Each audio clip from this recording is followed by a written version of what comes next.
Hello दोस्तों, किसमिस भाई आप सभी लोगों का स्वागत करता है आपके इस YouTube चैनल पे। दोस्तों, इस पूरी दुनिया में बहुत सारे ऐसे लोग हैं जो दूसरों को देखकर अपनी खूबियों को नज़रअंदाज कर देते हैं। उन्हें लगता है कि उनके पास कुछ है ही नहीं, वो बेकार है। इसलिए वो लोग अपना कॉन्फिडेंस लूज कर देते हैं और जिंदगी की रेस में जीत नहीं पाते, हमेशा पीछे ही रह जाते हैं और अपनी किस्मत को कोसते हैं, क्योंकि उन्हें दूसरों की लाइफ से ज़्यादा मतलब होता है अपनी लाइफ से कहीं ज़्यादा। और ज़्यादातर लोग ऐसे ही होते हैं। तो आइए मैं आपको एक छोटी सी कहानी सुनाता हूँ।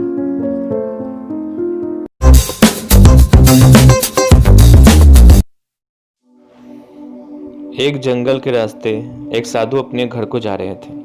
तभी उनके चेहरे पे एक पानी की बूंद गिरी। साधु ने ऊपर देखा तो एक कौवा पेड़ पे बैठा रो रहा था। साधु ने उस कौवे से पूछा, अरे कौवा, तू रो क्यों रहा है? तू इतना दुख क्यों है? आंसू क्यों बहा रहा है? तेरी ऐसी कौन सी पीड़ा है जिसे लेकर तू इतना परेशान है? कौवा बोला, हे भगवान, मेरी एक समस्या हो तो बताऊं।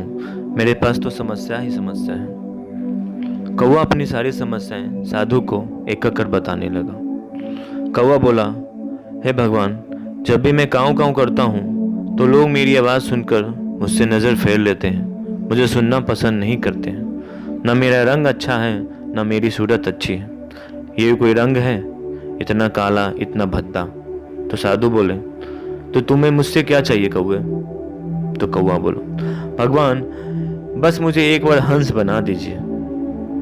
तो साधु बोले, ठीक है, मैं तुम्हें हंस बना दूंगा, लेकिन मेरी एक शर्त है। पहले तुम किसी एक हंस से मिलकर आओ, उसके बाद तुम जो कहोगे मैं करूंगा।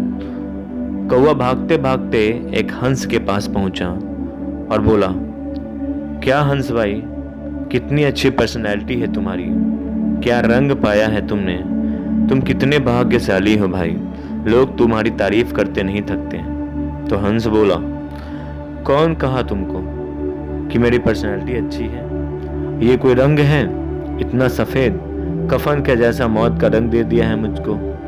तुम्हारी तरह मुझे कोई खाने पे भी नहीं बुलाता है, और न मेरी आवाज़ तुम्हारी तरह बहुत अच्छी है। तो कौवे और हंस दोनों भागते भागते साधु के पास पहुंचे और कौवे ने साधु से फिर कहा, भगवान, इस बार मुझे तोता बना दीजिए। साधु बोला, ठीक है, बना दूंगा, लेकिन इस बार भी शर्त वही है, जाओ किसी तोते से मिलकर आओ। दोनों भागते भागते एक वृक्ष के पास एक जंगल में पहुंचे, जहां सबसे ज्यादा तोते बैठे रहते थे। जब वो दोनों वहां पहुंचे, उन्हें कोई तोता दिखाई नहीं दिया। कौवा जोर जोर से चिल्लाने लगा, तोता भाई कहाँ हो, तोता भाई कहाँ हो? तभी एक पेड़ की टहनी से आवाज आई, अरे क्यों गला फाड़ रहे हो, क्यों चिल्ला रहे हो? मैं पहले से इतना परेशान हूँ, क्यों मुझे और परेशान कर रहे हो? तो कौवा बोला, अरे तोता भाई, तुम क्यों परेशान होने लगे? तुम्हारी आवाज़ कितनी अच्छी है, लोग तुम्हें मिट्ठू मिट्ठू करके पुकारते हैं। क्या सुर्ख लाल आंखें हैं तुम्हारी, क्या हरे हरे पंख हैं तुम्हारे, तुम तो बहुत खुश रहते होगे। तोता बोला, कौन बोला तुम्हें? तुम दोनों ने वृक्ष के पंख चक्कर लगाए, तब जाकर मैं दिखाई दिया। अरे जब मैं पेड़ पे बैठा होता हूँ तो पत्तों में मिल जाता हूँ, मालूम ही नहीं चलता मैं कहाँ हूँ। अरे ऐसी आवाज़ का क्या फ़ायदा जो मुझे गुलाम बनाने पे मजबूर कर दे। तो अभी तीनों दौड़कर साधु के पास गए और साधु को बोले, हे भगवान, हमें माफ़ कीजिए, इस बार हमें मोर बना दीजिए। साधु ने फिर से वही शर्त रखी और कौवा भागते भागते मोर के पास पहुंचा। कौवा बोला, मोर भाई, आप कितना सुंदर नाचते हो और कितना सुंदर दिखते हो। लोग आपको नाचते देख कितना रोमांचित उठते हैं, आपको पता है? आप देश के राष्ट्रीय पक्षी हो, आपको तो कोई दुख और परेशानी नहीं है, आप दुनिया के सबसे खुशहाल पक्षी हो। मोर ने कहा, कौन बोला तुम्हें कि मुझे कोई दुख नहीं है, कोई परेशानी नहीं है? जरा कान लगाकर ध्यान से सुनो। तो सभी ध्यान लगाकर सुनने लगे। एक ठक ठक की आवाज आई। तो कौवा बोला, यह आवाज किसकी है मोर भाई? मोर ने कहा, यह शिकारी की आने की आवाज है। पिछले कुछ दिनों पहले मेरे दोस्त के पंख नोच नोच के निकाल दिए इसने और बाजार में जाकर बेच दिए। हर पल यहाँ मारे जाने का खतरा बना रहता है। ऐसे में कोई कैसे खुश रह सकता है। कौवा, हंस, तोता तीनों मोर की परिस्थितियों को सुनकर चिल्ला उठे। मोर ने कौवे को देखते हुए पूछा, तुमने चिकन बिरयानी सुना है? कौवा बोला, हाँ सुना है। तुमने मटन बिरयानी सुना है? कौवा बोला, हाँ सुना है। तुमने कौवा बिरयानी सुना है? कौवा बोला, नहीं सुना है। मोर ने कहा, तो फिर तुम्हें खुद से क्या परेशानी है? ना तुम्हारा कोई शिकार करता है, ना तुम्हें कोई गुलाम बनाता है। तुम आजाद होकर उड़ सकते हो। जब किसी के घर पे जाकर आवाज लगाते हो तो लोग तुम्हें मेहमान का दूध कहकर पुकारते हैं। तुम्हें लोग सम्मान से खाना खिलाते हैं। तुम्हारे साथ इतना अच्छा सब कुछ होता है, फिर भी तुम औरों में खुशियां तलाश रहे हो।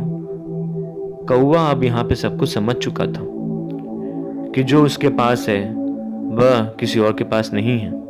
उसने खुद की अच्छाइयों पर कभी गौर नहीं किया था। अब वह सब कुछ समझ चुका था।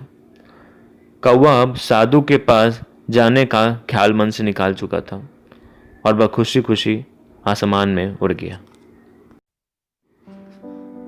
तो देखा आपने, जो लोग दूसरे को देखकर अपनी खूबियों को नजरअंदाज कर देते हैं वो कितनी बड़ी गलती करते हैं। इसलिए मेरा आप सभी लोगों से रिक्वेस्ट है कि आप किसी दूसरे की लाइफ को ना देखें, अपनी खूबियों को बढ़ाएं और अपनी कमियों को पूरा करें। लेकिन आप जिसे अपना रोल मॉडल मानते हैं उन्हें फॉलो कर सकते हैं, उनके बारे में पढ़ें। सबसे बड़ी बात, लाइफ में कुछ करें या ना करें, लेकिन अपने अंदर ज्ञान को हमेशा भरते रहें, चाहे वो किसी भी तरह का ज्ञान हो। क्योंकि अगर आपके अंदर कोई ज्ञान या स्किल आएगा तो आपके जीवन में सरस्वती और लक्ष्मी को आने से कोई नहीं रोक सकता। दोस्तों, बहुत बहुत शुक्रिया मेरा ये वीडियो देखने और सुनने के लिए। अगर आपको किसी भी टॉपिक पे कुछ पूछना या किसी भी चीज के बारे में समझना हो तो मुझे कमेंट कर सकते हैं। प्लीज लाइक और सब्सक्राइब करना कभी ना भूलें। धन्यवाद।